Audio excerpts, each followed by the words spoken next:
So here is the build.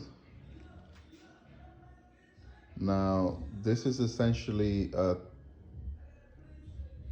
Roadmaster Walmart bike that I took apart, and essentially the front wheel is a 500 watt Chinesium motor.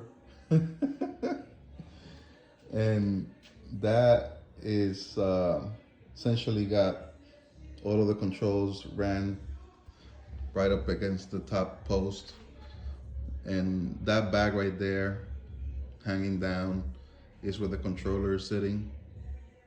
Then I got the power lines going up into this back rack. Essentially what that is a Ryobi 40 volt clone battery setup. So if I open this up right here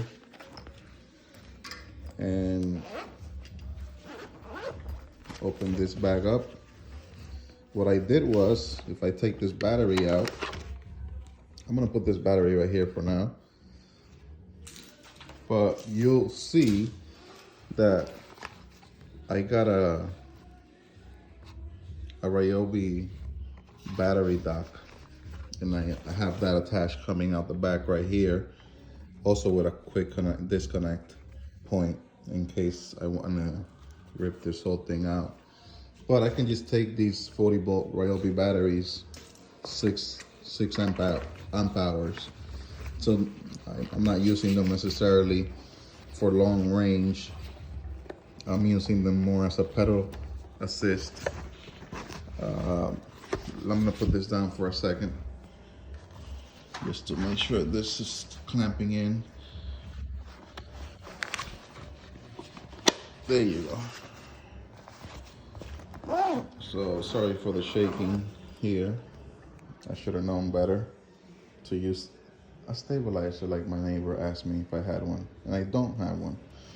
So moving back, I do have rear lights and turn signals, and they do actuate from that red controller in the front. I also have it set up with a rear caliper swish, which essentially what happens is when I apply the rear brakes, you'll see the lights go on. So also I removed the B brakes on the mountain bike, and I replaced it with old school calipers because they just fit better that tire that I'm using right now. Now, as far as the tire, the rear tire, I swapped it out for a heavy duty 12 gauge motorized bike specialized rear tire. It's still a 26, but it's a 12 gauge steel versus aluminum. It did come on this side with disc brake ready. So what I ended up doing, instead of going with disc brakes, which I really want to at some point in the future, but what I did here was I attached the sprocket for the motor to the disc brake bolts.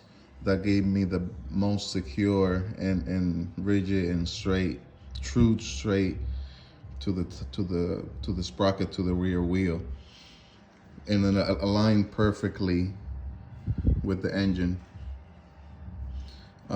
Here's the engine close up on this side, clutch, carburetor.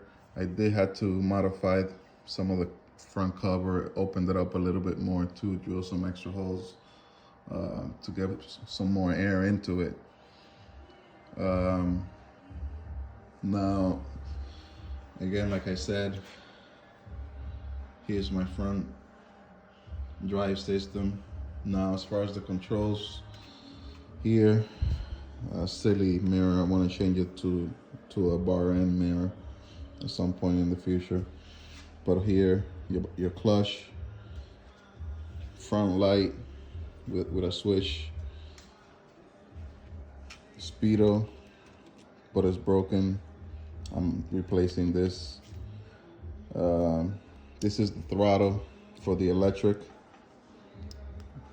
You turn it on right there. That powers up the front wheel. And that's the throttle for it. Rear brake, kill switch, and throttle for the gas engine. Tank, fuel line, petcock, close, open, filter, clutch line. These are the clutch pads. This is the clutch lever line. CDI for the spark plug. And it's still a single speed. I converted it to a single speed. So it still has the original front sprocket, but I changed it to a single speed in the back. And that's basically it, guys. This is my ultimate laziness. I need to feel some gas engine between my legs going around the block in my neighborhood, and I don't feel like bump starting it with on my own power. So I got the front wheel electric, so I just start the bike electric for 2 to 3 seconds until I get it up to speed, and then I just pop the clutch and the bike starts up right away. No effort. At low speeds, I switch to electric. Once I want to go into a cruising mode, I pop the clutch in and go gas. And I can get it up to like 25 miles an hour. Thank you, guys.